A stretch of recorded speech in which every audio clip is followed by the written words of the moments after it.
Nem tudom, ti hogy vagytok vele, de én nagyon szeretem a statisztikákat. Bár mondjuk pont talán Churchill mondta azt, hogy ő csak abban a statisztikában hisz, amit ő maga hamisított. Ezzel ugye arra utalt, hogy a statisztikából bármit ki lehet olvasni, ugye nem mindegy, hogy hogyan vették fel az adatokat, és azt, hogy kiolvassa ki az eredményeket. De akkor most itt van egy példa. A Data House minden évben készít egy statisztikát az előző évben újonnan forgalomba helyezett járművekről, és van itt egy statisztikánk a motorkerékpárokról is.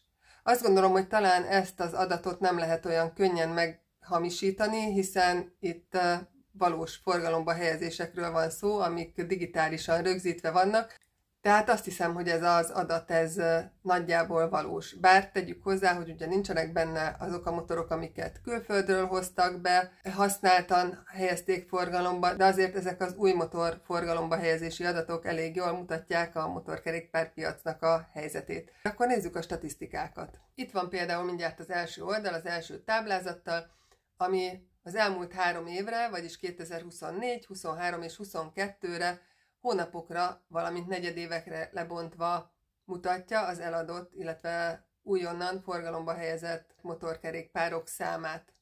Ebből a táblázatból jól látszik, hogy az elmúlt 3 évben jelentősen javult az új motorok forgalomba helyezése, ami némi örömre ad okot. A számokból kiderül, hogy 2022-ben egész évben 5197 darab motorkerékpárt állítottak forgalomba, 2023-ban ez a szám már 6557, és 2024-ben 8054 darab új motorkerékpárt állítottak forgalomba.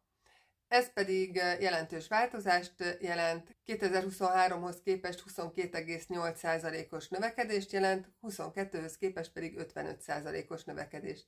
Szerintem ez tök jó. És ebben a táblázatban láthatjuk azt is, hogy az évnek a negyedéveiben milyen tendenciák mutatkoznak. Ebből jól látszik, hogy általában a második negyedévben állítják forgalomba a legtöbb motorkerékpárt, hiszen ugye ilyenkor van tavasz, mindenki ilyenkor kezd el gondolkodni azon, hogy motorozni kéne, és ilyenkor vesznek motort az emberek legnagyobb számban. A következő két grafikon is ugyanezt mutatja. Itt egy vonalgrafikonon, illetve egy oszlopgrafikonon láthatjuk ugyanezt a tendenciát, összehasonlítva az előző évekkel. Szerintem nagyon látványos. Látszik, ahogy az év elején elkezd erősödni a piac, és azután körülbelül májusban tetőz ez a szám, és onnan szép lassan egyre kevesebb motort helyeznek forgalomba, ahogy közeledik az év vége. De ez teljesen érthető, hiszen a motoros szezon az körülbelül olyan márciustól októberig tart, és nyilván az embereknek ilyenkor jut eszükbe, hogy motorkerékpárt kell venni, ha csak nem gondolkodnak előre. A következő táblázat azt mutatja, hogy hogyan oszlik meg a forgalomba helyezett motorkerékpároknak az aránya márkák szerint. Ez is nagyon érdekes és tanulságos táblázat. Persze azt hozzá kell tenni, hogy nagy változás nincsen, az első helyet azt évek óta a Honda foglalja el. És 2024-ben sem volt ez másképp, amikor 2233 darab Honda motorkerékpárt helyeztek forgalomba. Ez pedig 27,73%-os piaci részesedést jelent az összes forgalomba helyezett motorkerékpár tekintetében. A Hondát második helyen a Yamaha követi, majd a BMW, és ezután érdekes módon jönnek a kínai motorkerékpárok, a Benelli és a Kiwi, és csak ezután jönnek ismét a japán motorok, amelyek régebben uralták a táblázatnak az első helyeit, vagyis a Kawasaki, a Suzuki, és érkezik a Triumph a 8. helyre, majd a KTM, a Piaggio és a Ducati. A táblázat többi részét pedig végig tudjátok nézni. Számomra ebben az a tanulság, hogy valóban a kínai motorkerékpárok előre törnek, és ez köszönhető valószínűleg az ár különbségnek, ami egy hasonló kategóriájú, például japán motorkerékpárral van. Vagyis a kínai motorok olcsóbbak, és ugyanazt a technológiát olcsóbban meg tudjuk szerezni, hogyha egy kínai motorkerékpárt vásárolunk. Bár sokan azt mondják, hogy minőségben ez nem ugyanaz, azért valószínűleg nem véletlen, hogy ilyen sokan döntenek így. És ha megnézzük a táblázatot, láthatjuk, hogy egy csomó olyan márkanév is szerepel rajta, amit például még én sem hallottam sose, de lehet, hogy érdemes lesz odafigyelni rájuk. A márkák megoszlásán kívül, ami a legérdekesebb szokott lenni még, az az, hogy az egyes motorkerékpár szegmensek hogyan oszlanak meg ezekben az eladásokban. Ugye azt jól tudjuk, hogy már az elmúlt években általában ez az on-off-road kategória uralja a piacot.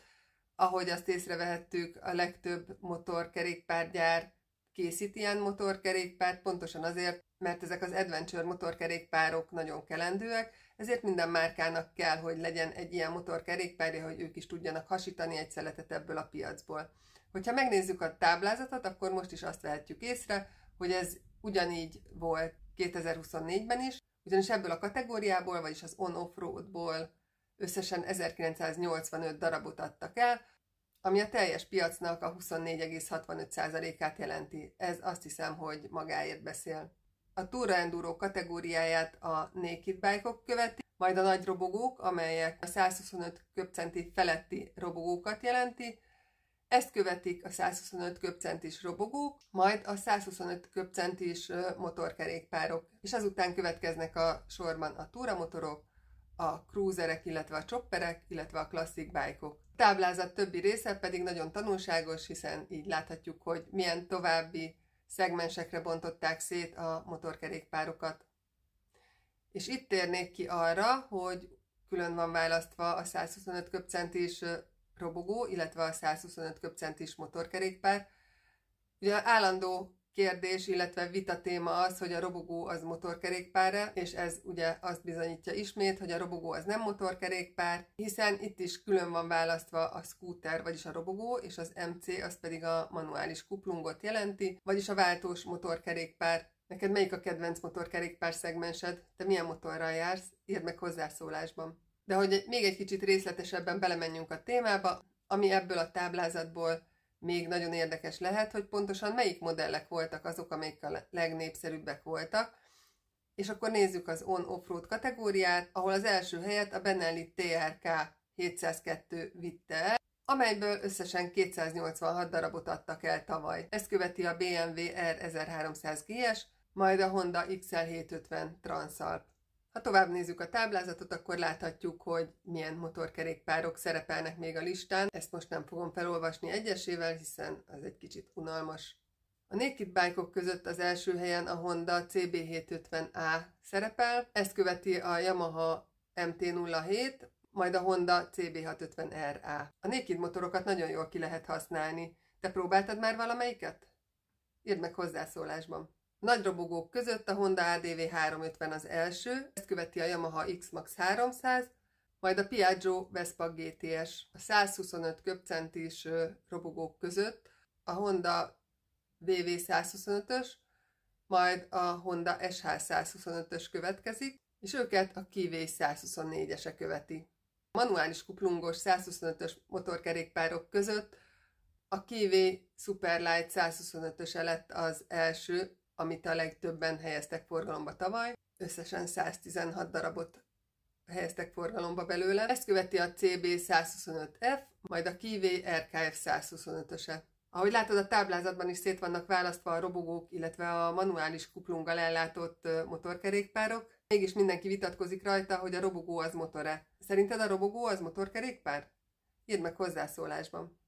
A touring motorok között a Benelli TRK 502 lett az első, a Honda NT 1001 a második, és a Kawasaki Versus 650 a harmadik. Custom és Cruiser kategóriában a Honda CMX 500 Rebel szerepel az első helyen, ami nem csoda, bár nem olyan nagy a különbség a második hellyel. A Kiwi V302C 27 darabbal szerepel a második helyen, míg ugye a CMX 500-ból 45 darabot adtak el, illetve helyeztek forgalomba tavaly. A harmadik helyen pedig a Kawasaki áll az EN650M-mel. Az utóbbi időben a cruiserek, illetve a custom motorok nem annyira népszerűek, de vajon mi lehet ennek az oka? Ha van valami elképzelésed, akkor írd meg.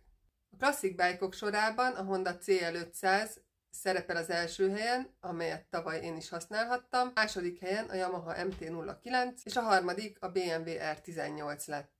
A túramotorok között az első helyen a Yamaha Tracer 9 GT szerepel, a második helyen a Yamaha Tracer 700, és a harmadik helyen a Kawasaki Ninja 1000 SX.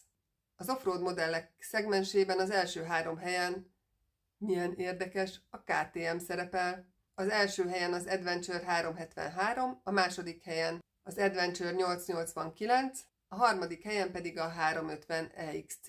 A sportmotorok között az első helyen egy Honda szerepel, a CBR 600R, a második helyen a Yamaha MT-03, a harmadikon pedig a Kawasaki EX500G. A szupersport motorok kategóriájában ugyanaz a helyzet, mint az offroad motoroknál, vagyis ugyanaz a márka uralja az első 3 helyet, ez pedig a szupersport kategóriában a BMW, amely az S1000XR, az S1000RR és az M1000XR modellekkel szerepel az új forgalomba helyezési listán. Ezeken a szegmenseken kívül a listán szerepelnek még az ATV-k, vagyis a quadok, az elektromos robogók, az elektromos motorkerékpárok, a mopedautók, a trikok, és van még egy egyéb kategória is, amiben nem is tudom, hogy milyen modelleket soroltak bele, ezeket én nem ismerem sajnos. De hogyha te ismered őket, és tudod, hogy mi az a Marshall utca 500, a Boma vagy a ZL, akkor írd meg hozzászólásban. Te ezek közül melyiket választottad volna? Remélem, hogy elég érdekfeszítő volt ez a videó,